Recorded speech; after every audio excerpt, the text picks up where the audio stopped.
Okay, so can you give us a few reasons why the New Testament documents are not historically reliable? Christian fundamentalists, or as Bob would say, I was a teenage fundamentalist.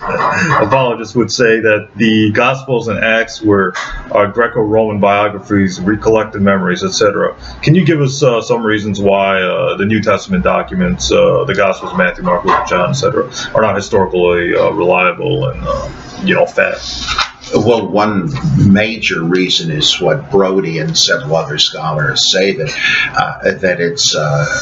the stories look like rewrites of Old Testament stories, and then you have to ask, what is more likely, that a man was walking on water, changing water into wine, healing the sick with a word, all this stuff, raising the dead, or that somebody rewrote a bunch of well-known stories where ancient legendary heroes had done this? There's no way it's going to be considered more probable that, he raised Lazarus from the dead after 4 days and he stilled the storm and all that. We weren't there. We don't know what happened. All you can do is to say, what's more probable?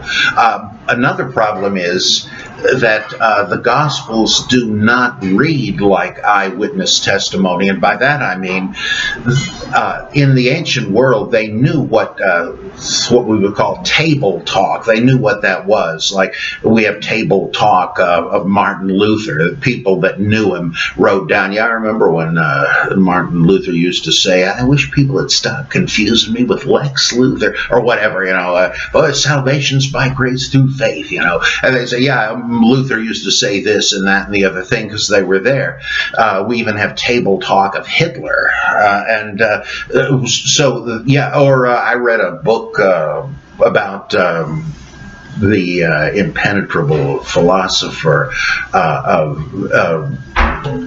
the process, Whitehead, the process philosopher, by a friend of his. He used to hang around and have dinner discussions with him. Whitehead used to say this and that, and there's some gems in there. That's not the Gospels. The ancients knew about that, though, because we have a plainly fictitious work from the 2nd century called the Acts of John, which contains a passage or a section called the Preaching of John, where John, now aged and an apostle, is telling his converts, I remember when Jesus used to do this or say that.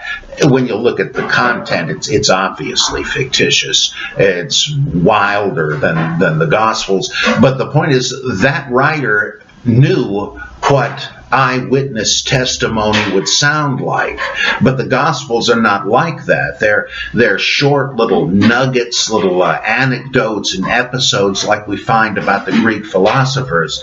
And research into higher education in the Hellenistic world shows that students were assigned the task that they'd be studying Socrates or Diogenes or whoever, and the teacher would say, now I want you to write up a little anecdote where the philosopher addresses so-and-so question to see if you have a good grasp of what he would say. Like people say, what would Jesus do? Well, what would Diogenes have said about this, do you think? So students would concoct these things, admittedly fictional. Well, that looks kind of like what the gospel anecdotes are.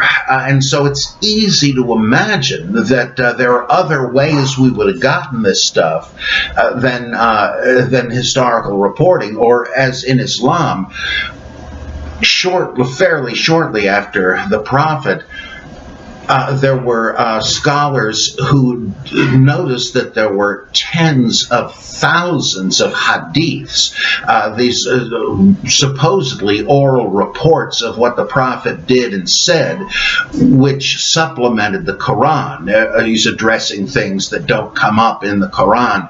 Well, these devout Muslims knew there is no way all of this could go back to the Prophet Muhammad.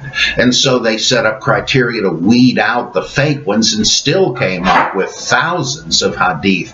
Well, and it was even known at the time that, in fact, there's I can almost remember the wording, there is no circumstance in which a holy man is more likely to lie than in matters of religion.